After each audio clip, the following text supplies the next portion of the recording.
Nunca fui una persona supersticiosa. Siempre confié más en lo que podía ver y tocar que en historias de miedo. Por eso, cuando adopté a Bruno, un perro mestizo grande y silencioso, pensé que sería solo compañía. Nunca imaginé que terminaría siendo una advertencia. Vivimos solos en una casa vieja, de esas construidas en los años 70, con pasillos largos y puertas que crujen aunque no haya viento. Desde el primer día, Bruno mostró una conducta muy marcada, jamás se alejaba de mí por la noche. Podía pasar el día entero dormido en cualquier rincón, pero cuando yo me acostaba, él se instalaba al lado de la cama, siempre del mismo lado, siempre mirando hacia la puerta. No importaba si hacía calor o frío. Esa noche parecía normal. Había sido un día largo, trabajé hasta tarde y me acosté cerca de la medianoche. Apagué la luz, escuché el sonido familiar de Bruno acomodándose en el piso y cerré los ojos. El silencio de la casa me resultó tranquilizador, como siempre. No sé cuánto tiempo pasó hasta que algo me despertó. Fue un gruñido. No fuerte. No agresivo. Era un sonido bajo, tenso, como si Bruno estuviera conteniéndose. Abrí los ojos de golpe, todavía desorientado, y lo llamé en voz baja para no sobresaltarlo. Bruno. El gruñido cesó de inmediato. Esperé a sentir su respiración, ese resoplido pesado que hacía cuando estaba alerta. No escuché nada. Solo el silencio espeso de la casa. Estiré el brazo y encendí la luz del velador. El lugar donde Bruno dormía estaba vacío. Me incorporé de inmediato. Sentí un escalofrío recorrerme la espalda, no de miedo, sino de confusión. Él nunca se iba sin avisar. Nunca. Bajé los pies de la cama y fue entonces cuando escuché el sonido de sus uñas contra el piso del pasillo. Caminaba despacio. Demasiado despacio. No era el paso normal de un perro. No había entusiasmo, no había apuro. Era un andar calculado, como si estuviera siguiendo algo que no podía ver. Me quedé quieto, con el corazón acelerado, escuchando cómo esas pisadas se acercaban y luego se detenían. ¿Bruno? Volví a llamarlo, esta vez un poco más fuerte. No hubo respuesta. Las pisadas se reanudaron y se detuvieron justo frente a la puerta de mi habitación. Mi respiración se volvió superficial. Miré fijamente el espacio bajo la puerta, esperando ver la sombra inconfundible de su cuerpo echado allí, como hacía cuando quería entrar. Pero la sombra que apareció no tenía la forma de un perro. Era demasiado alta. Demasiado recta. Y no se movía. Me quedé inmóvil, con la mirada fija en esa sombra imposible. El silencio era tan absoluto que podía escuchar mi propio pulso en los oídos. No había respiración del otro lado de la puerta, no había movimiento, nada que indicara vida, y sin embargo, algo estaba allí. Tragué saliva y reuní el valor para hablar. Bruno, vení. No fue mi voz lo que respondió. Escuché el sonido inconfundible de mi perro, pero no venía del pasillo. Venía desde atrás de mí. Sentí cómo se me helaba la sangre. Muy despacio, giré la cabeza. Bruno estaba parado junto a la pared, cerca del ropero. Tenía el cuerpo rígido, el lomo erizado y los ojos clavados en la puerta. No me miraba a mí. No parecía reconocerme siquiera. Temblaba. Entonces entendí algo que me hizo sentir náuseas. Si Bruno estaba dentro conmigo, ¿que había estado caminando por el pasillo? La manija de la puerta se movió apenas. Un giro lento, torpe, como si quien estuviera del otro lado no supiera bien cómo usarla. Bruno dejó escapar un gemido bajo, casi infantil, y se pegó más a la pared. Nunca lo había visto así. Tranquilo, susurré, aunque no sé si se lo decía a él o a mí. La manija volvió a girar. Esta vez un poco más. Di un paso atrás sin despegar los ojos de la puerta. El piso crujió bajo mi peso. Del otro lado, la sombra reaccionó. Se inclinó. Como si estuviera escuchando. Como si supiera exactamente dónde estaba yo. De pronto, la puerta fue empujada con fuerza. No se abrió. Solo vibró en el marco, lo suficiente para hacer caer un poco de polvo del techo. Bruno ladró por primera vez, un ladrido desesperado, agudo, que no parecía suyo. Y entonces, todo se detuvo. Silencio otra vez. Pasaron segundos, minutos, no lo sé. La sombra se fue retirando lentamente, estirándose hasta desaparecer bajo la rendija. Escuché pasos alejándose por el pasillo, los mismos pasos lentos de antes. No dormí esa noche. Al amanecer, revisé la casa entera. Todas las puertas estaban cerradas. No había señales de entrada forzada. Nada fuera de lugar. Pero cuando pasé por el pasillo, encontré algo que todavía me cuesta explicar. Marcas de uñas en el piso. No eran de perro. Desde esa noche, Bruno ya no duerme en mi habitación. Se queda en el pasillo, mirando hacia la puerta, como si estuviera vigilando que eso no vuelva a entrar. Nunca le di importancia a la forma en que Luna, mi gata, se comportaba por las noches. Decía que era normal. Los gatos son raros, pensaba. Duermen de día, se activan cuando todo está en silencio. Hasta esa semana, jamás me había dado miedo. Luna llevaba viviendo conmigo casi 4 años. Era blanca, pequeña y extremadamente cariñosa. Tenía una costumbre muy particular: cada noche, cuando yo me acostaba, se subía a la cama, caminaba en círculo sobre mi pecho y finalmente se acomodaba justo debajo de mi barbilla. Ronroneaba hasta que me dormía. Todas las noches. Sin excepción. El problema empezó un lunes. Me desperté de madrugada con la sensación de que alguien me observaba. No fue un ruido lo que me despertó, fue esa incomodidad profunda, instintiva. Abrí los ojos y vi a Luna sentada sobre mi pecho. No estaba acostada.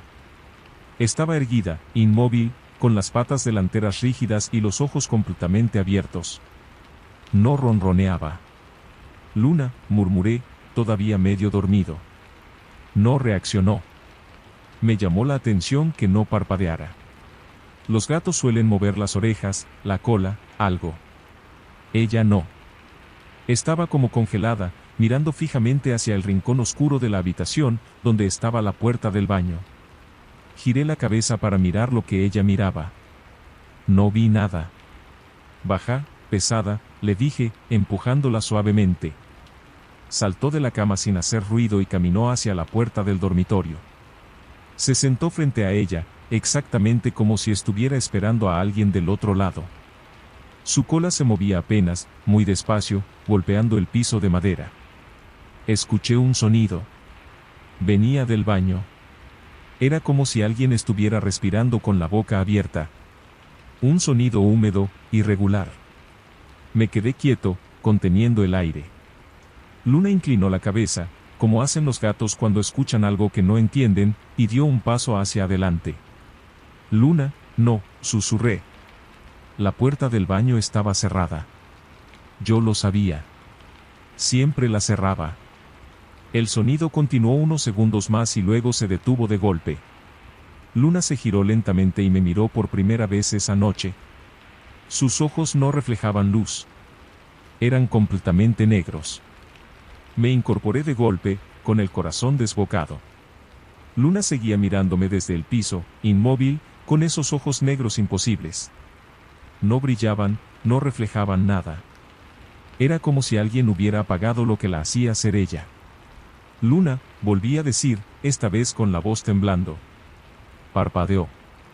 Solo una vez. Sus ojos volvieron a la normalidad, verdes y brillantes, como siempre. Maulló suave, casi con fastidio, y saltó nuevamente a la cama, acomodándose junto a mi costado como si nada hubiera pasado. El sonido del baño no volvió. El silencio regresó de golpe, pesado, irreal. No dormí el resto de la noche. A la mañana siguiente revisé el baño. No había nada extraño. Ninguna ventana abierta, ningún ruido en las cañerías, nada que explicara aquella respiración. Me convencí de que había sido una pesadilla. El cansancio. La mente jugando trucos. Las noches siguientes, Luna volvió a su rutina normal. Ronroneaba, dormía conmigo, era la de siempre. Empecé a relajarme. hasta el jueves. Esa madrugada me despertó una presión en el pecho. Abrí los ojos y Luna estaba otra vez sentada sobre mí. Esta vez no miraba hacia el baño. Miraba directamente a mi cara. Tan cerca que podía sentir su aliento. No ronroneaba. Su boca se abrió lentamente, de una forma antinatural, demasiado. Escuché entonces ese mismo sonido húmedo, esa respiración que había escuchado días atrás, pero esta vez venía de ella. Salté de la cama empujándola con fuerza. Luna cayó al piso y se escondió debajo del mueble, bufando como un animal salvaje. La respiración cesó de inmediato. Encendí todas las luces del departamento. Debajo del mueble, Luna temblaba, encogida, con las orejas aplastadas y los ojos llenos de miedo. Miedo real. Como si no hubiera sido ella la que estaba sobre mi pecho segundos antes. Desde esa noche, Luna ya no duerme conmigo. Cada madrugada, sin falta, se sienta frente a la puerta del baño y la observa durante horas. Y a veces, cuando paso por el pasillo medio dormido, juro que escucho dos respiraciones distintas, aunque solo estemos ella y yo en casa. Siempre creí que los loros solo repetían sonidos sin entenderlos. Palabras sueltas, risas, tonos. Por eso nunca me preocupó demasiado cuando Toto, mi loro, empezó a hablar más de lo normal. Pensé que era buena señal. Que estaba feliz. Vivía conmigo desde hacía 6 años. Lo había rescatado de una casa donde pasaba el día solo, encerrado en una jaula. Al principio apenas emitía sonidos.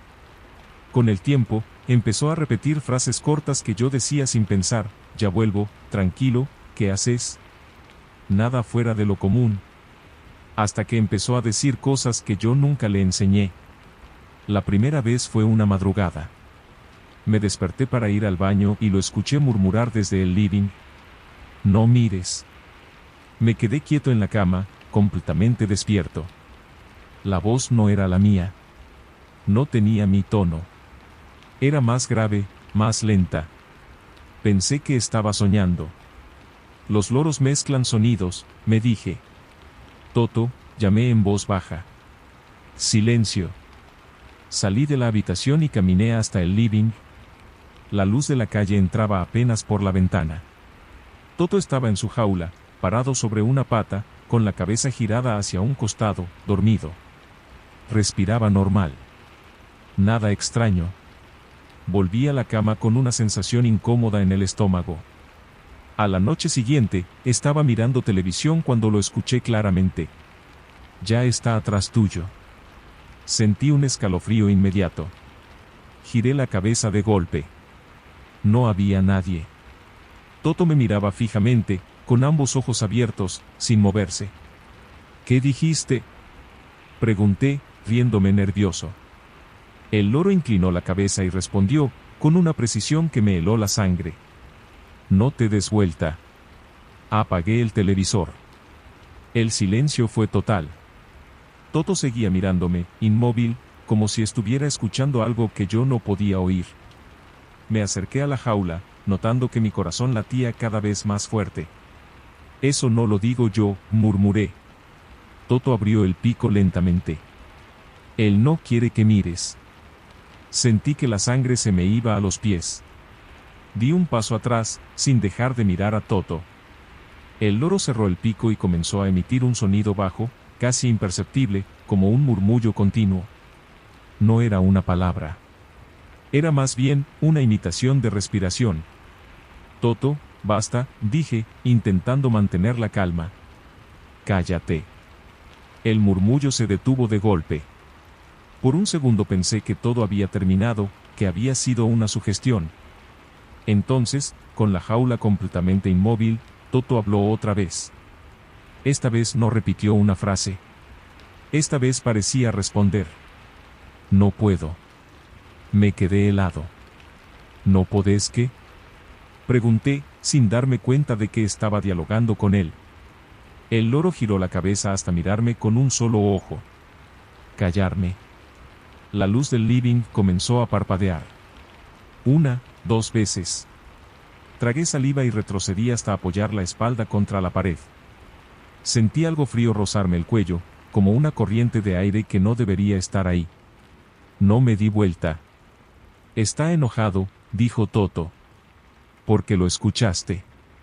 La jaula empezó a vibrar levemente, como si algo golpeara el metal desde adentro, aunque Toto estaba quieto, demasiado quieto. El murmullo volvió, más fuerte, mezclado ahora con palabras que no lograba entender del todo. Voces superpuestas, como si varias bocas usaran el mismo pico. ¿Quién? Pregunté, casi sin voz. Toto abrió las alas lentamente. El que se para atrás tuyo cuando estás solo. No esperé más. Salí corriendo del departamento sin mirar atrás. Bajé las escaleras descalzo, con el corazón a punto de estallarme, y pasé la noche en el auto. A la mañana siguiente volví con un amigo. La jaula estaba abierta. Toto seguía ahí, tranquilo, repitiendo una frase una y otra vez, con mi propia voz. No pasa nada. No pasa nada. Lo regalé ese mismo día. A veces, cuando estoy solo y la casa está en silencio, escucho un pico golpeando metal, y una voz conocida que susurra muy cerca de mi oído. Ahora sí, podés mirar. Cuando adopté a Max, pensé que había tenido suerte. Era un perro viejo, de esos que nadie quiere porque ya no tienen energía. A mí no me importaba. Vivía solo, trabajaba de noche y necesitaba compañía tranquila. Max encajaba perfecto, silencioso, obediente, atento a todo. Demasiado atento. Desde la primera semana noté algo extraño. Max no dormía. O al menos, yo nunca lo vi hacerlo.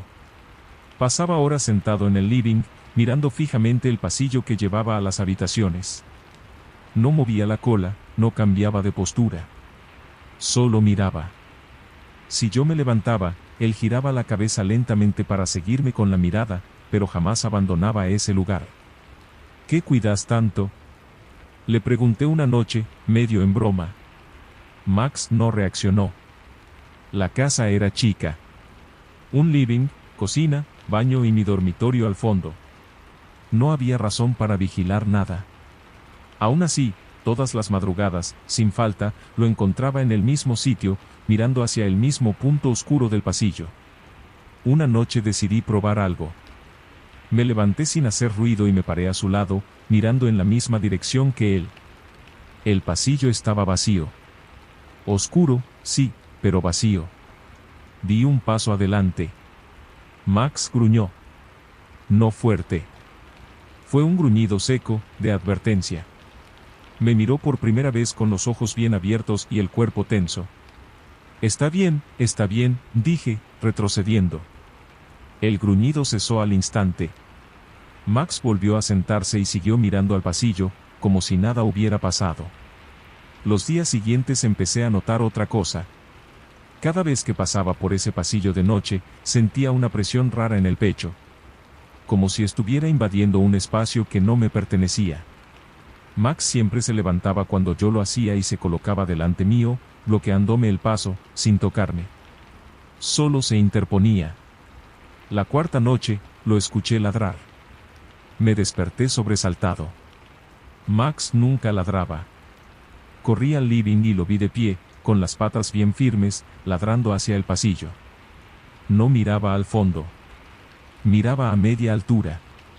Como si alguien estuviera ahí, de pie. Max. Le grité. El perro se cayó de golpe. Y entonces lo vi. No fue una figura clara. Fue un cambio en la oscuridad. Una sombra más densa que el resto, que parecía ocupar espacio. Max se sentó inmediatamente, sin dejar de mirarla. Yo sentí que el aire se volvía pesado, difícil de respirar. Desde el pasillo, algo dio un paso hacia adelante. El paso fue lento, casi cuidadoso.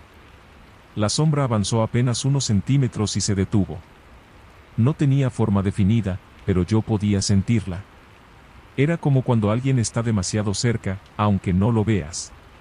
Max no se movió. No ladró. No huyó.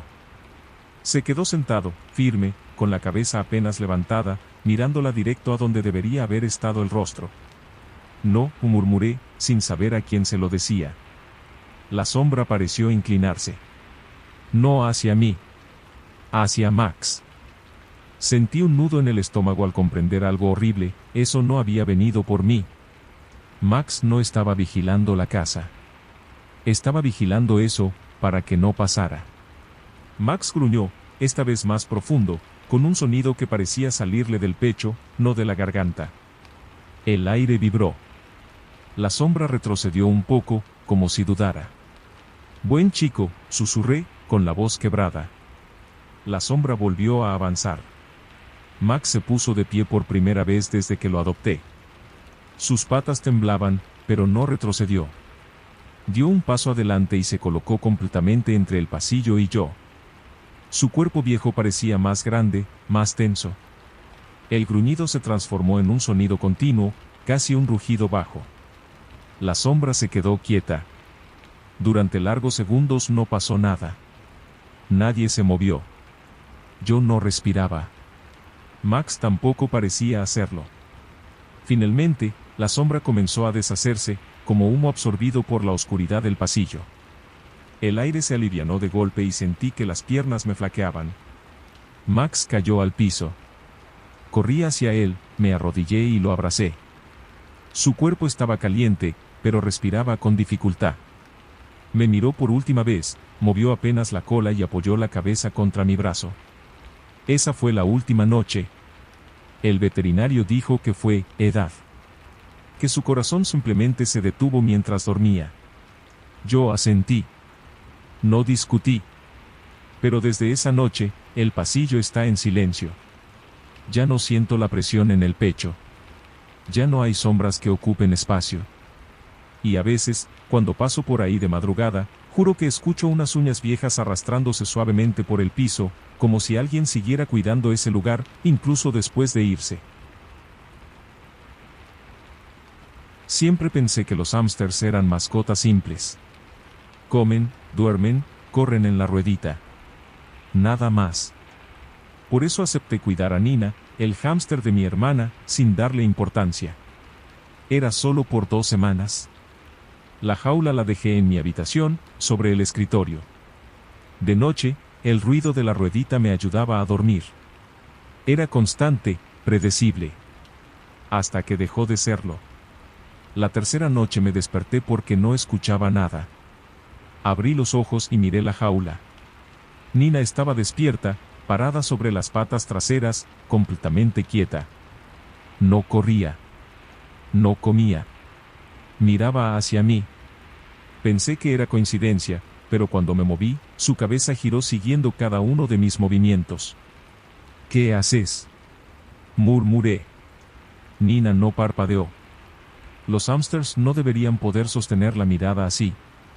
Me di vuelta para seguir durmiendo y fue entonces cuando escuché un sonido seco. Tac. Venía de la jaula. Me giré de nuevo. Nina estaba golpeando los barrotes con los dientes. No roía. Golpeaba. Un movimiento rítmico, preciso, como si estuviera marcando algo. Tac. Tac. Me incorporé en la cama. El sonido se detuvo. Nina volvió a quedarse inmóvil, mirándome. Sentí una incomodidad absurda, desproporcionada para un animal tan pequeño. Basta, dije, sin saber por qué. La ruedita empezó a girar sola. No rápido. Despacio. Con un chirrido suave, constante. Nina no estaba dentro. Seguía de pie, observándome. El movimiento no tenía fuerza suficiente para explicarse solo. Era como si alguien la empujara desde afuera. El aire en la habitación se volvió pesado. Sentí un zumbido leve en los oídos. Me levanté de la cama y me acerqué a la jaula. La ruedita se detuvo de golpe. Nina abrió la boca. No chilló. Escuché una respiración salir de algo que no tenía pulmones. Y desde la jaula, muy bajito, una voz susurró. No apagues la luz. Me quedé paralizado, con la mano suspendida en el aire, a centímetros del interruptor. El susurro no había salido de la habitación. Había salido de la jaula. De algo tan pequeño que no debería tener voz, ni aire suficiente para producirla. Esto no es real, dije, más para convencerme que por otra cosa. Nina cerró la boca. Su cuerpo tembló apenas y volvió a apoyar las 4 patas en el piso de la jaula. Por un segundo pensé que todo había terminado. Entonces la luz del velador parpadeó. Una vez. 2. La ruedita volvió a moverse. Esta vez más rápido. No chillaba como siempre. Giraba en silencio, suave, como lubricada. Nina no se subía. Solo miraba. Sus ojos brillaban de una forma extraña, reflejando la luz como si hubiera algo más detrás, algo profundo. No la apagues, susurró otra vez la voz. Di un paso atrás. Sentí la espalda chocar contra la pared. El zumbido en mis oídos se intensificó, acompañado de esa respiración imposible, cada vez más cerca, aunque la jaula no se había movido. La sombra de la jaula empezó a alargarse en la pared. No seguía la forma de los barrotes. Se estiraba hacia arriba, tomando una silueta irregular, como si algo estuviera levantándose desde el piso. «Ya miraste», dijo la voz. «Ahora quédate». Las luces se apagaron solas. Grité y corrí hacia la puerta, chocando con el escritorio. Escuché la jaula caer al piso detrás de mí, el sonido del plástico rompiéndose, la ruedita girando frenéticamente en la oscuridad. Abrí la puerta y prendí la luz del pasillo. El ruido cesó de inmediato. Volví con cuidado. La jaula estaba en el suelo, abierta. Nina estaba quieta, en una esquina, normal. Pequeña. Inofensiva. Como siempre. Al día siguiente, mi hermana vino a buscarla. No le conté nada. Esa noche dormí con la luz prendida. Desde entonces, cuando la apago, escucho un tac rítmico desde algún lugar de la casa. Y aunque no tengo ninguna jaula, la ruedita sigue girando. Me llamo Ethan Walker, y esto ocurrió en noviembre de 2014, en los bosques de Black Hills, Dakota del Sur, Estados Unidos. He sido cazador desde los 15 años. Conozco el monte, los sonidos normales, los silencios que no significan nada, y los que sí. Ese año decidí internarme solo durante 3 días. No era una locura, ya había cazado en esa zona antes. Dejé mi camioneta cerca de una ruta secundaria y caminé varias horas hasta un claro rodeado de pinos viejos. No había señal, no había cabaña cerca. Justamente eso buscaba. La primera noche fue tranquila, salvo por un detalle que en ese momento ignoré: no se escuchaban animales. Ni insectos, ni búhos, ni coyotes. Nada. El bosque estaba vivo, podía sentirlo, pero en silencio absoluto. Me dije que era el frío. A la mañana siguiente encontré huellas cerca del arroyo. No eran de ciervo ni de alce. Eran grandes, profundas, y extrañamente irregulares, como si quien las hubiera dejado caminar a mal, arrastrando peso. Pensé en un oso, pero no coincidía. Ninguna uña marcada. Ningún patrón claro. Seguí adelante. Alrededor del mediodía empecé a sentir esa presión incómoda en la nuca, la sensación de estar siendo observado. No era miedo todavía, era algo más primitivo. Me detuve varias veces, giré lentamente, apunté con la vista entre los árboles. Nada. Siempre nada. Hasta que escuché mi nombre. No fue un grito. No fue un susurro claro. Fue una voz baja, lejana, como si alguien lo hubiera dicho sin intención de que yo lo oyera. Ethan. Me quedé congelado. Nadie sabía exactamente dónde estaba. Nadie podía estar ahí. Pensé que el cansancio me estaba jugando una mala pasada. Seguí caminando, pero el bosque comenzó a cambiar. Los árboles parecían más juntos, el suelo más blando, y el silencio se volvió pesado, casi físico. Minutos después volví a escucharlo, esta vez más cerca. Ethan. La voz sonaba mal. No era humana del todo. Pronunciaba mi nombre como si lo hubiera aprendido de memoria, sin entenderlo. Ahí fue cuando tomé la decisión de regresar al campamento. Pero al dar media vuelta, me di cuenta de algo que me heló la sangre: el sendero por el que había llegado ya no estaba. Solo había árboles. Cerrados. Densos. Como si nunca hubiera pasado por ahí. Y entonces escuché pasos. Pesados. Lentos. No detrás mío. A mi costado. No corrí. Ese fue mi primer instinto, pero años de caza me habían enseñado que correr en el monte solo te convierte en presa. Me agaché lentamente y apoyé una rodilla en el suelo, intentando distinguir de dónde venían esos pasos. No eran como los de un animal. No había ritmo. No había cuidado. Era como si algo pesado avanzara sin importarle el ruido, quebrando ramas, hundiendo el suelo húmedo con cada pisada. Levanté el rifle y apunté entre los árboles. «Hola», dije, y mi voz sonó ridículamente débil. Los pasos se detuvieron. Pasaron varios segundos. Después, un paso más. Más cerca. El aire empezó a oler mal. No a animal muerto, sino a algo viejo, húmedo, como madera podrida mezclada con hierro. Tragué saliva y avancé unos metros, intentando rodear la zona para volver al arroyo, que al menos me daría una referencia. Entonces lo vi. No completo. Solo una parte. Entre dos troncos, a unos 30 metros, algo se movió lentamente. Era alto, demasiado para ser un ciervo. La forma no era clara, pero vi una espalda encorvada y una cabeza inclinada hacia un lado, como si no pudiera sostenerla bien. Su piel, o lo que fuera, era del mismo color que el bosque, como si se camuflara con él. Cuando apunté directamente, desapareció. No corrió.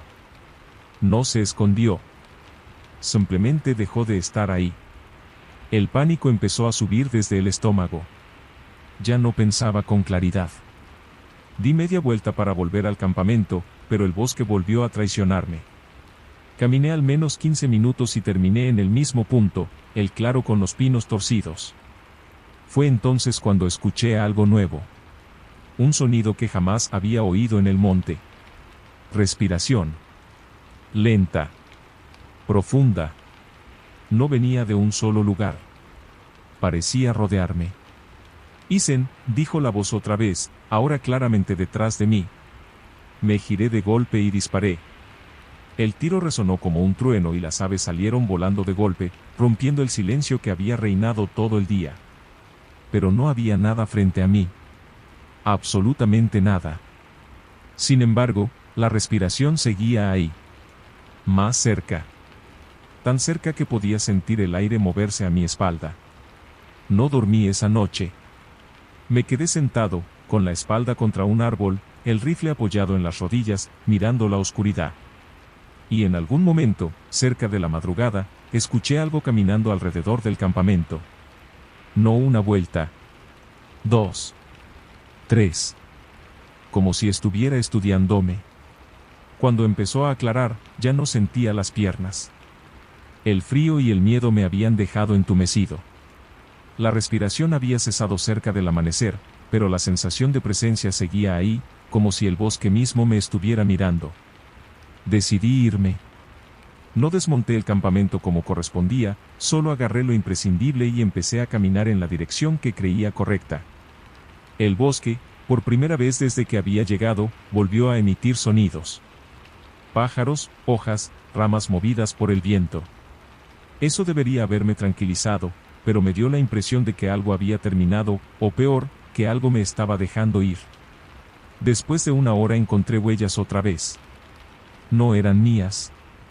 Eran profundas, largas, y caminaban en paralelo a mi trayecto, siempre a unos metros de distancia. A veces desaparecían y volvían a aparecer más adelante. No me seguía desde atrás. Me acompañaba. Intenté ignorarlas, concentrarme en avanzar, hasta que llegué a una zona donde los árboles estaban marcados. Arañazos altos, demasiado altos para cualquier animal de la zona. En uno de los troncos, tallado de forma burda, había algo que me heló la sangre. Mi nombre. No escrito correctamente, pero reconocible. letras torcidas, profundas, como hechas con una piedra o una garra. Ahí escuché un ruido frontal. Pasos. Esta vez no a los costados. Frente a mí, entre los árboles, algo se incorporó lentamente. Pude verlo mejor que el día anterior. Era alto, extremadamente delgado, con brazos demasiado largos. Su cabeza estaba ladeada, y cuando se movía hacía un sonido húmedo, como si sus articulaciones no encajaran bien. No tenía ojos visibles. Pero sabía que me veía. No me habló. No dijo mi nombre. Solo dio un paso hacia mí, y entendí algo con absoluta claridad: no cazaba por hambre. Cazaba por curiosidad. Apunté y disparé sin pensar. El disparo retumbó y la figura se detuvo. No cayó. No gritó. Simplemente retrocedió, como si hubiera perdido el interés. Seguí caminando sin mirar atrás hasta que, horas después, encontré la ruta y mi camioneta. Cuando arranqué, mis manos temblaban tanto que casi no podía sostener el volante. Nunca volví a cazar en Black Hills. Y todavía hoy, algunas noches, cuando estoy medio dormido, escucho una respiración lenta cerca de mi oído, y una voz que pronuncia mi nombre como si aún estuviera aprendiendo a decirlo. Me llamo Luis Navarro, soy cazador desde hace más de 20 años, y esto pasó en enero de 2018, en la Sierra de Guadarrama, al norte de Madrid, España. No lo conté durante mucho tiempo porque sabía cómo iba a sonar. Hoy ya no me importa. Salí solo, como tantas otras veces. Iba a cazar jabalí, nada fuera de lo común. Conocía bien esa zona, senderos marcados, viejas casetas de piedra, barrancos profundos. El invierno había sido duro, y la nieve cubría casi todo, amortiguando los sonidos. Ese silencio fue lo primero que me llamó la atención. No era un silencio normal. Era limpio, absoluto. Cada paso que daba parecía fuera de lugar, como si yo no perteneciera ahí. Caminé durante horas sin ver animales, ni rastros recientes. Ni siquiera excrementos. Nada. Cerca del mediodía encontré huellas humanas. Eso ya era raro. No había señal de excursionistas en días. Las huellas iban descalzas. Se marcaban profundamente en la nieve, como si quien caminara no sintiera el frío o el dolor. Eran grandes, pero irregulares, con los dedos mal alineados. Las seguí por curiosidad profesional. Error. Las huellas me llevaron hasta una antigua caseta de pastores, abandonada desde hacía décadas. El techo estaba hundido y la puerta colgaba torcida. Me acerqué con cuidado, rifle en mano, pensando que quizá algún vagabundo se había refugiado ahí. Cuando me asomé, sentí un olor intenso, metálico y húmedo. Dentro de la caseta había restos de animales. No comida. No huesos limpios. Eran cuerpos destrozados, apilados sin orden, como si algo hubiera matado por impulso y no por necesidad. Algunos parecían recientes. En una de las paredes, dibujado con algo oscuro, había símbolos que no reconocí. Líneas torcidas, círculos incompletos, marcas hechas con fuerza. Entonces escuché un sonido afuera. Pasos lentos sobre la nieve. Me giré de golpe y vi una silueta a unos 50 metros, entre los árboles. Era una figura humana, pero demasiado alta, demasiado rígida. No se movía como una persona. Estaba quieta, mirándome. Sentí una presión inmediata en el pecho, una certeza absurda pero total: no debía mirarla demasiado tiempo. Cuando bajé la vista apenas un segundo para ajustar el arma y volví a mirar, ya no estaba. Solo quedaban las huellas. Y esta vez, venían hacia mí. Retrocedí dentro de la caseta y apoyé la espalda contra la pared, intentando controlar la respiración. Afuera, las huellas se detenían justo frente a la puerta. Podía verlas claramente desde el suelo, los dedos marcados de forma antinatural, como si el pie se hubiera apoyado mal, torcido. No escuchaba respiración. No escuchaba nada. Pasaron unos segundos eternos y entonces oí raspar la madera. No golpes. No intentos de abrir. Solo ese sonido lento, insistente, como uñas recorriendo la puerta de arriba abajo. «¿Hay alguien ahí?», dije, más por reflejo que por valentía. La respuesta fue un murmullo. Bajo. Incomprensible. No parecía un idioma, sino una imitación torpe del habla humana. Sentí un escalofrío que me recorrió la espalda cuando entendí que el sonido venía desde muy cerca del suelo, como si quien estaba afuera se inclinara para escucharme mejor. El raspado se detuvo. Pensé que se había ido. Entonces la pared detrás de mí vibró. No fue un golpe fuerte, sino el peso de algo apoyándose, presionando lentamente, probando la estructura. Polvo viejo cayó del techo. La caseta crujió como si fuera a ceder. Salí corriendo por la puerta lateral sin mirar atrás. La nieve me llegaba hasta media pierna y me costaba avanzar. Escuché pasos detrás de mí, pero no eran rápidos. No corría. No lo necesitaba. Cada vez que giraba la cabeza, veía esa figura entre los árboles, siempre a la misma distancia, siempre erguida, con los brazos colgando demasiado bajos. No distinguía el rostro, solo una sombra donde debería haber rasgos. Intenté orientarme, buscar el sendero principal, pero el bosque parecía repetirse. Los mismos pinos. Las mismas rocas. El mismo silencio aplastante. En un momento, los pasos se detuvieron. Creí que había logrado perderlo, hasta que sentí algo distinto, ya no estaba detrás de mí. Estaba a mi derecha. Muy cerca. Tan cerca que la nieve crujió a mi lado sin que yo me moviera. No me miré. No sé por qué, pero supe que si lo hacía, algo irreversible iba a pasar. Seguí caminando, despacio, con el corazón golpeándome en los oídos. Entonces escuché mi nombre. No dicho correctamente. Alargado. Deformado. Luis. Y entendí que me había estado siguiendo desde antes de que yo viera las huellas. No respondí. Apreté los dientes y seguí avanzando, rezando por encontrar una referencia conocida.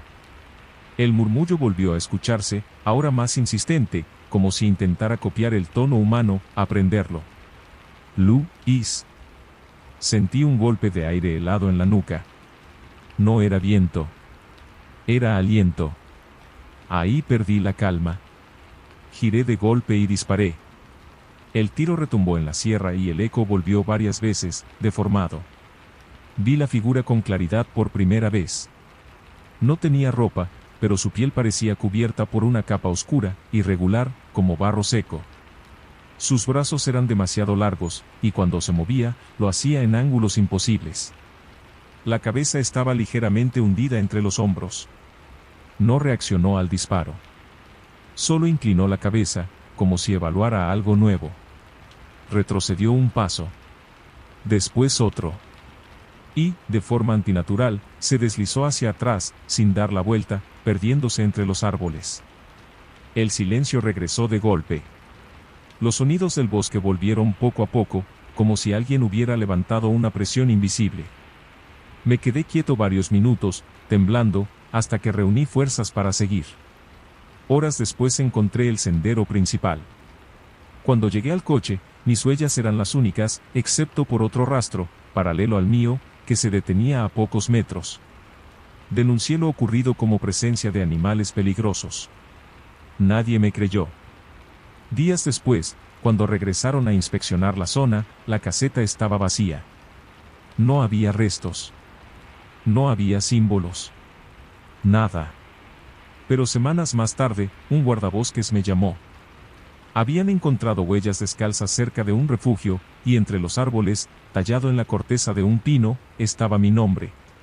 Mal escrito. Desde entonces no cazo solo. Y cada vez que piso nieve virgen, evito mirar demasiado tiempo las huellas que no deberían estar ahí. Me llamo Thomas Reed, y lo que voy a contar pasó en octubre de 2011, en los bosques del norte de Ontario, Canadá, cerca del lago Nipigon. Cazaba alces desde joven, y esa zona era conocida por ser dura, aislada y peligrosa si no sabías moverte. Yo creía saber. Había ido con 2 amigos, pero el tercer día nos separamos para cubrir más terreno y acordamos volver al campamento antes del anochecer. Yo tomé rumbo norte, siguiendo rastros recientes. El clima estaba raro, niebla baja, espesa, que no se levantaba ni con el sol alto. Al principio todo era normal. Huellas claras, ramas rotas, excrementos frescos. Pero después de unas horas me di cuenta de algo inquietante, los rastros iban en círculos. No cerraban del todo, pero me llevaban una y otra vez a la misma zona del bosque, un sector donde los árboles eran más viejos y estaban demasiado juntos. Pensé que estaba desorientado. Saqué la brújula. Funcionaba, pero la aguja temblaba, como si algo la perturbara. Avancé igual, confiando en mi experiencia. Fue entonces cuando escuché un golpe seco, como madera contra carne, a lo lejos. Pensé en un alce chocando contra un árbol. Después escuché otro. Y otro. No eran aleatorios. Tenían ritmo. 3 golpes. Pausa. 3 golpes más. Respondí con un silbido corto, la señal que usábamos entre cazadores para ubicarnos. Esperé. Nada. Seguí avanzando hasta que encontré algo que no encajaba, un alce muerto, pero no cazado. Estaba de pie, apoyado contra un árbol, como si alguien lo hubiera acomodado así. No tenía heridas visibles, pero su cuello estaba torcido en un ángulo imposible. En el tronco detrás del animal había marcas profundas, largas, como si algo hubiera golpeado repetidamente con una fuerza brutal. El silencio era total. Entonces escuché el silbido. No el de mis amigos. Era el mismo que yo había hecho, pero mal imitado. Demasiado lento. Con una pausa extra al final. Venía desde la niebla. Me quedé inmóvil. El silbido volvió a escucharse, esta vez más cerca, saliendo de la niebla como si el bosque mismo estuviera respirando. No era exactamente igual al mío, la nota final estaba un poco más baja, sostenida demasiado tiempo, como si quien lo hiciera no supiera cuándo detenerse.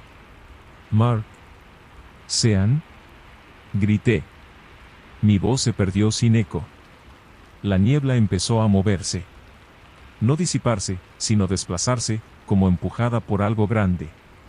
Escuché ramas romperse con lentitud, sin apuro. No había torpeza en esos movimientos, había intención. Retrocedí despacio, manteniendo el rifle al frente. Pasé junto al alce muerto y entonces noté algo más, el suelo alrededor estaba lleno de marcas profundas, arrastradas, como si el cuerpo hubiera sido movido varias veces antes de quedar en esa posición. No era un ataque. Era una preparación. El silbido sonó otra vez, ahora claramente a mi izquierda. Respondí sin pensar, repitiendo la señal correcta. Apenas lo hice, sentí una presión inmediata en el pecho, una certeza visceral de que había cometido un error. Desde la niebla salió una figura. No completa. Primero un hombro. Después un brazo demasiado largo, colgando bajo. Su forma era humana solo en lo básico. Caminaba erguida, pero el cuerpo se balanceaba, como si no estuviera acostumbrada a esa postura. Cada paso producía un crujido húmedo. Cuando intenté enfocar el rostro, no pude. La niebla parecía pegarse a su cabeza, ocultando los rasgos. Solo distinguí que estaba inclinada hacia adelante, como si me oliera. Le apunté. «No te acerques», dije.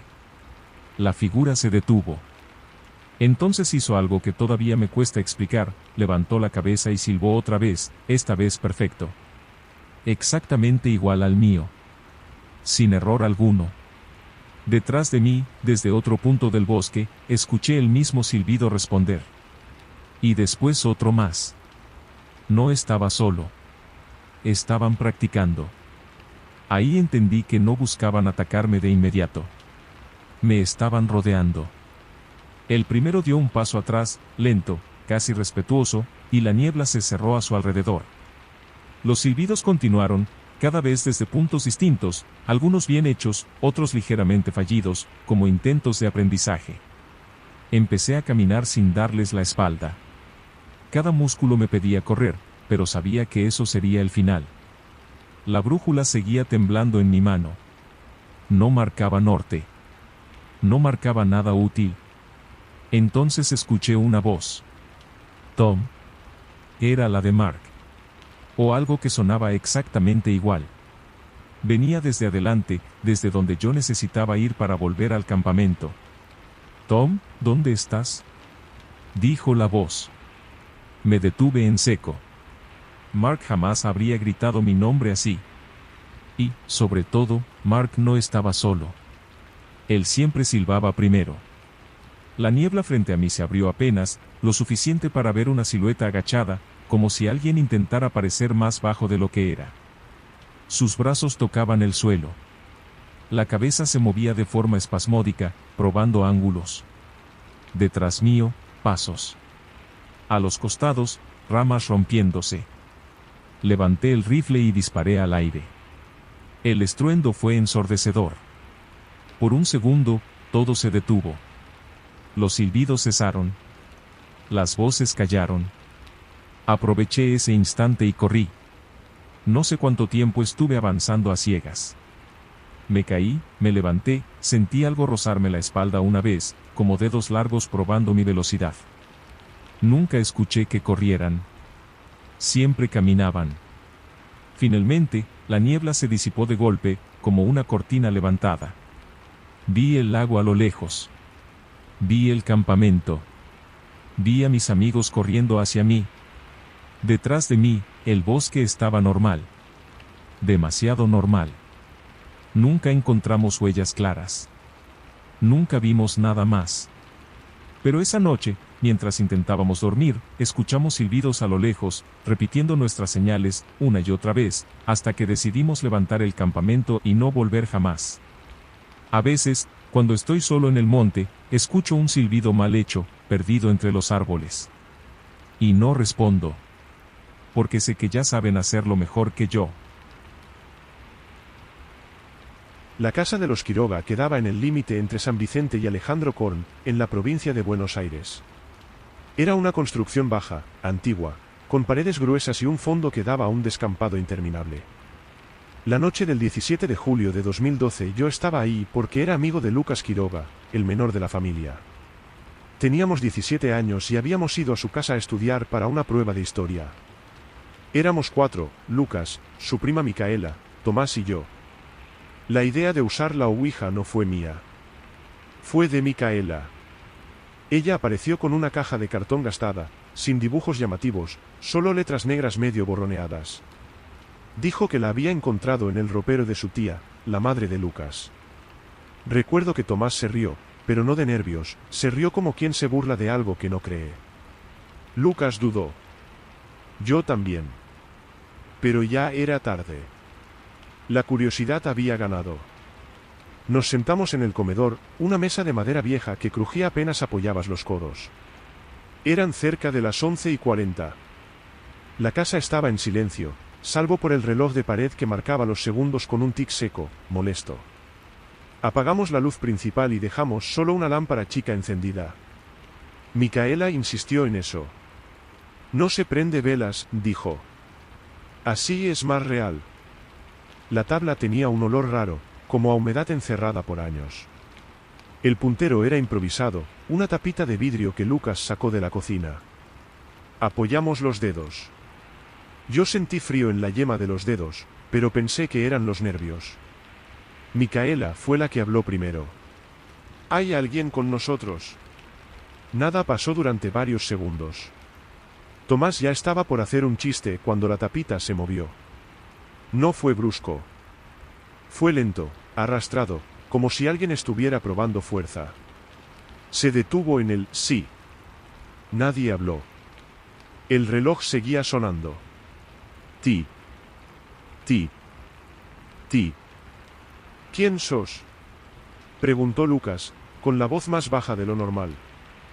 La tapita empezó a moverse letra por letra. Alberto, Alberto. Micaela tragó saliva. ¿Alberto quién? La respuesta tardó más esta vez, como si dudara. Mendoza, Mendoza. Yo sentí un nudo en el estómago. Mi abuelo se llamaba Alberto Mendoza. Murió en 2009. No dije nada. No quería parecer paranoico. ¿De dónde sos?, preguntó Tomás, ya sin tono burlón. La tapita se deslizó hacia una esquina de la tabla, rozando el borde. DEATRA con acento S. De atrás. Lucas levantó la cabeza de golpe y miró hacia el pasillo que llevaba a las habitaciones. Estaba oscuro. Demasiado oscuro, incluso para una casa con luces apagadas. Eso no vale, dijo Micaela, nerviosa. Responde bien. La tapita volvió al centro sola. IAESTA con acento NELLO-S. Ya están ellos. Tomás retiró un dedo. Para. Esto ya no me gusta. En ese momento se escuchó un golpe seco en la pared del fondo. Uno solo. Fuerte. Como si alguien hubiera dado un puñetazo desde adentro de la casa. Lucas se levantó de la silla. Debe ser el viento, dijo, pero no convenció a nadie. La tapita se movió sola, sin que nadie la tocara. No rápido. Decidida. NOSV y AN, no se vayan. El reloj del comedor se detuvo. No se rompió. No se cayó. Simplemente dejó de hacer ruido. Y ahí fue cuando escuchamos pasos en el pasillo. Descalzos. Lentos. Arrastrados. Ninguno de nosotros se animó a mirar. Los pasos se detuvieron a mitad del pasillo. No hubo respiración, no hubo voz. Solo ese silencio espeso que te presiona los oídos. Lucas seguía de pie, rígido, mirando hacia la oscuridad como si esperara que algo saliera de ahí en cualquier momento. Micaela tenía los ojos llenos de lágrimas y Tomás no paraba de mover la pierna debajo de la mesa. Yo fui el primero en reaccionar. Cortemos esto, dije. Ahora. Micaela negó con la cabeza. No se puede ir así, susurró. Hay que despedirse. La tapita volvió a moverse sola, lenta, pesada, como si alguien empujara desde abajo de la mesa. TARDE, tarde. ¿Tarde para qué? Preguntó Lucas, casi sin voz. La tapita recorrió la tabla de punta a punta. PARALLOS, para ellos. El golpe volvió a escucharse, esta vez más cerca. No en la pared del fondo. En la puerta del comedor. 3 golpes secos. Tomás se levantó de un salto y tiró la silla al piso. No hay nadie. Gritó, no hay nadie. La puerta empezó a vibrar, apenas. Como si alguien apoyara la frente del otro lado. La tapita se movió una última vez. ABRAN, Abraham. En ese momento, la lámpara se apagó. No fue un corte de luz. La bombilla explotó con un chasquido y el vidrio cayó sobre la mesa. Gritamos. Alguien empujó la mesa sin querer y la tabla de ouija cayó al piso boca abajo. Los golpes pararon. El silencio volvió de golpe, como si alguien hubiera cerrado una puerta invisible. Nadie se animó a moverse durante varios segundos. Lucas fue el primero en encender la linterna del celular. El haz de luz recorrió el comedor, la puerta, el pasillo. No había nadie. La puerta estaba cerrada con llave. Esto se termina acá, dijo Lucas. Nos vamos a dormir. Mañana vemos qué hacemos con esa cosa. La tabla quedó tirada en el piso. Nadie la tocó. Esa noche dormimos los 4 en la misma habitación. Nadie pegó un ojo. Cerca de las 3:15, escuché a Lucas susurrar mi nombre. Cuando me giré, lo vi sentado en la cama, mirando fijo hacia la puerta del cuarto. ¿Vos también lo escuchas? Me preguntó. ¿Qué cosa? Que respiran. En ese momento, escuché claramente un sonido del otro lado de la puerta. No pasos. No golpes. Respiración lenta. Profunda. Como si alguien esperara. A la mañana siguiente, la tabla de ouija ya no estaba en el comedor. La madre de Lucas juró que nunca hubo ninguna en la casa. Y cuando revisaron el fondo, encontraron la tierra removida, justo detrás de la pared donde se había escuchado el primer golpe. Enterrada, había una placa vieja, de metal oxidado, con un nombre grabado. Alberto Mendoza. Nunca volvimos a hablar del tema. Pero desde esa noche, cada vez que estoy solo y el silencio es demasiado largo, siento que alguien escucha con Higo. La primera vez que escuché hablar de lo que pasó en Villa Elisa, fue por Mariana Funes, una compañera de la facultad.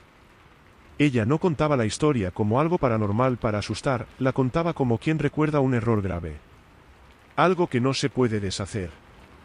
Todo ocurrió el 3 de noviembre de 2016, en una casa alquilada sobre la calle 419, a pocas cuadras del Parque Pereira Iraola. Mariana vivía ahí con dos amigas, Lucía Pereira y Rocío Benítez. Esa noche habían invitado a un chico más, Ezequiel, novio de Rocío.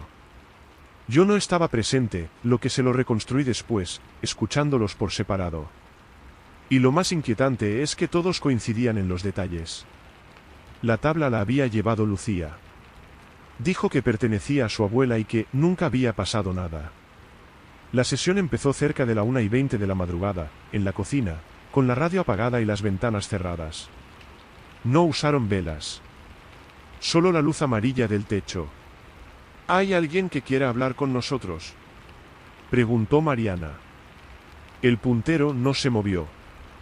Pasaron casi 2 minutos en silencio. Rocío ya se estaba riendo cuando el puntero dio un tirón seco hacia la izquierda. Sí. Lucía dejó escapar una risa nerviosa. Bueno, ¿cómo te llamas? El movimiento fue inmediato, sin pausas, sin dudas. NOMEMIREN, no me miren. Mariana levantó la vista instintivamente, mirando a todos alrededor de la mesa. ¿Por qué no? El puntero se desplazó lento, pesado. MEVEN, me ven. Ezequiel retiró un dedo. Che, basta. Esto ya es cualquiera. En ese momento, la radio se encendió sola. No música. Solo estática. Un ruido blanco constante, como respiración electrónica. Rocío se levantó para apagarla, pero el puntero volvió a moverse, sin que nadie lo tocara. SENTATE, sentate. Rocío obedeció sin decir una palabra. ¿Quién sos?, preguntó Lucía, con la voz temblando. El puntero recorrió la tabla más rápido que antes. ALGOQUE y AESTA con acento, algo que ya está. Mariana dijo que en ese momento sintió un olor raro, como a humedad vieja mezclada con metal. La radio bajó el volumen sola, hasta quedar apenas audible. ¿Dónde estás?, preguntó ella. La respuesta tardó. El puntero dio vueltas en círculos, como si buscara algo. Después se detuvo. ENLACASA, en la casa. Las luces parpadearon una vez. Ezequiel se levantó de golpe. No, se terminó. Esto no está bien. El puntero se movió con violencia, golpeando el borde de la tabla. NOSVAN, no se van. Y en ese preciso instante, alguien golpeó desde adentro del placard de la habitación del fondo. Un solo golpe. Hueco. Como si el sonido viniera desde un espacio demasiado chico para una persona. El golpe volvió a repetirse. Esta vez fueron 2. Mariana siempre aclaró que no fue un ruido fuerte, sino algo peor, un golpe seco, apagado, como si alguien golpeara madera desde adentro, sin espacio para mover el brazo. Rocío empezó a llorar sin hacer ruido. Lucía no dejaba de repetir que había que cerrar la sesión. Decí que nos vamos, le pidió a Mariana. Decilo ya. Mariana respiró hondo. Nos queremos despedir, dijo. Cerramos la sesión. El puntero no se movió. La radio, en cambio, dejó la estática por un segundo. Entre el ruido se escuchó algo parecido a una voz, pero tan distorsionada que no se podían distinguir palabras. Ezequiel dijo después que juró escuchar su nombre, estirado, como pronunciado con una boca llena de agua. El puntero se deslizó lentamente. No. Lucía empezó a temblar. Por favor, susurró. Por favor, ya está. El puntero giró bruscamente y marcó otra vez. MIRENATRA con acento S, miren atrás. Nadie quería hacerlo. Mariana fue la que se animó primero. Se dio vuelta despacio, esperando ver a alguno de los chicos haciendo una broma.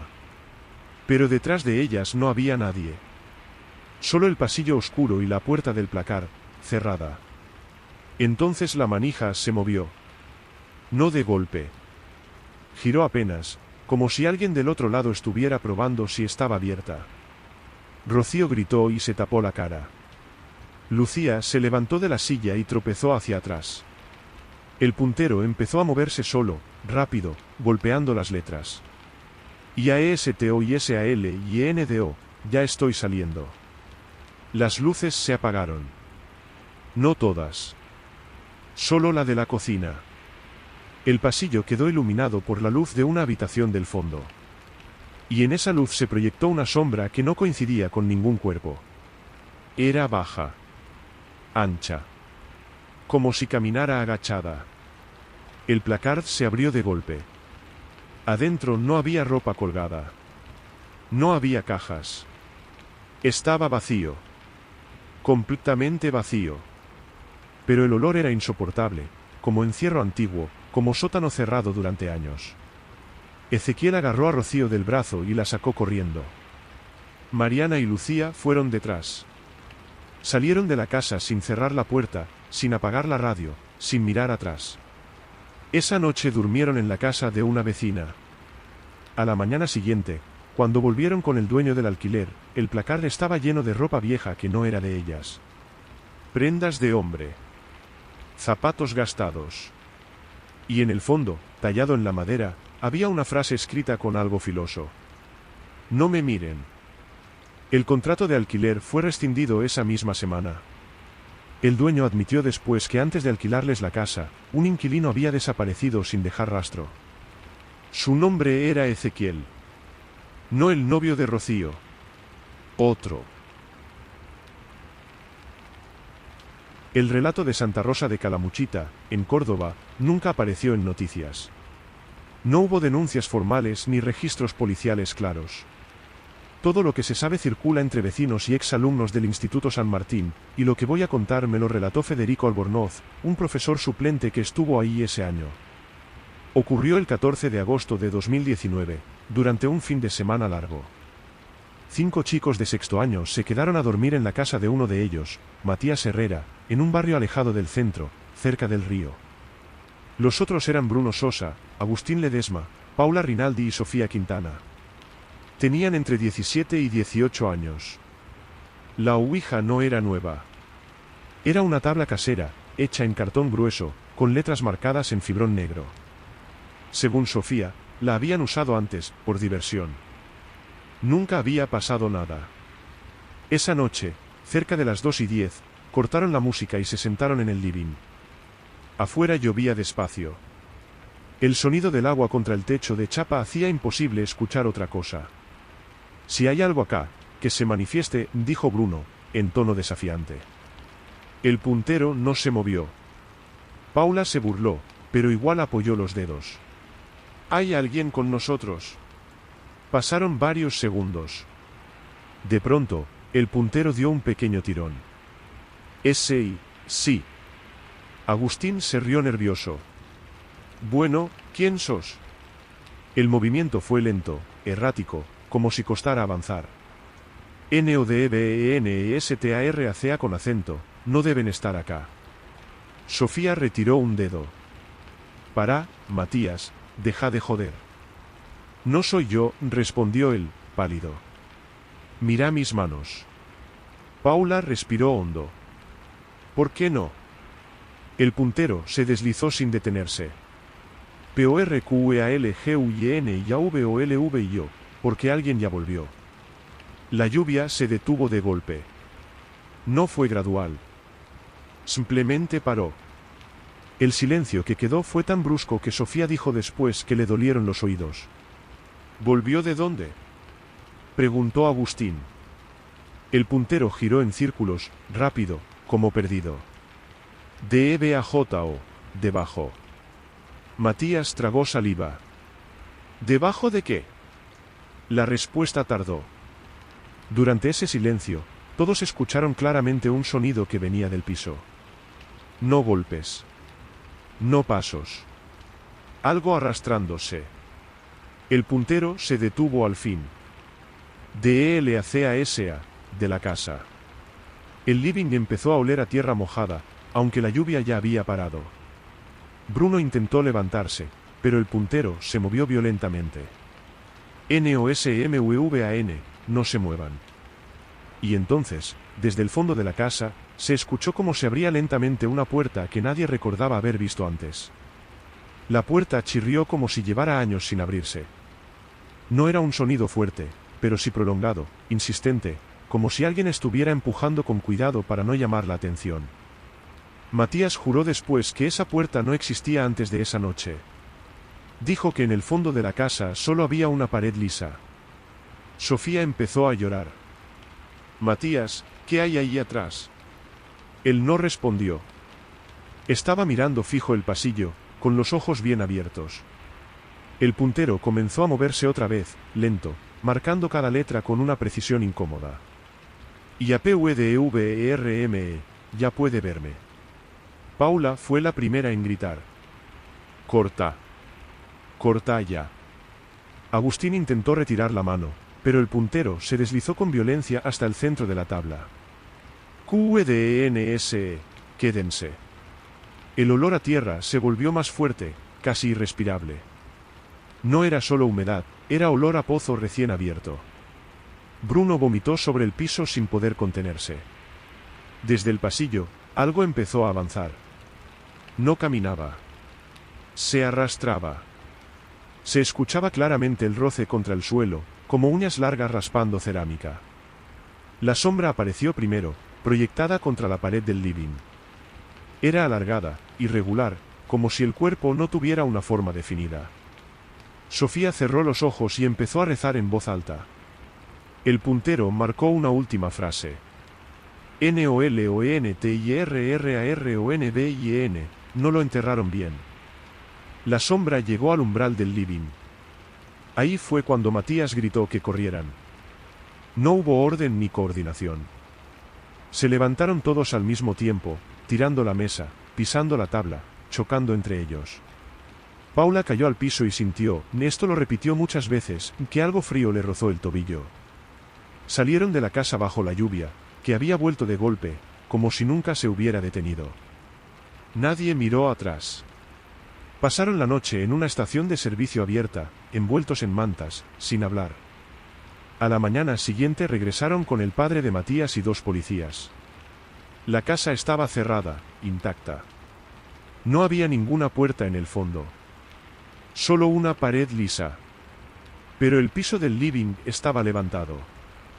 Las baldosas habían sido removidas desde abajo. Cuando llamaron a un albañil para romper el contrapiso, encontraron tierra suelta y restos de madera podrida, como de un cajón viejo. No había huesos. No había ropa. Solo una frase grabada en el cemento, escrita con algo filoso. Ya volví. La causa nunca avanzó. Dijeron que era una broma pesada, vandalismo, sugestión colectiva. Ninguno de los 5 volvió a entrar a esa casa. Y Sofía, hasta el día de hoy, duerme con la luz prendida, porque asegura que cuando apaga todo, siente que algo debajo de su cama sigue esperando. Y hasta acá llegan los relatos de hoy. Historias que, reales o no, dejaron marcas en quienes las vivieron, y quizás ahora también en vos. Si alguna vez pensaste en jugar a la Ouija, tal vez esta sea la señal para no hacerlo. Porque hay cosas que no siempre responden cuando uno quiere. Y mucho menos se van cuando uno lo pide. Si te gustó el vídeo, deja tu like y suscríbete al canal. Y si conoces algún relato que debería ser contado, podés dejarlo en los comentarios.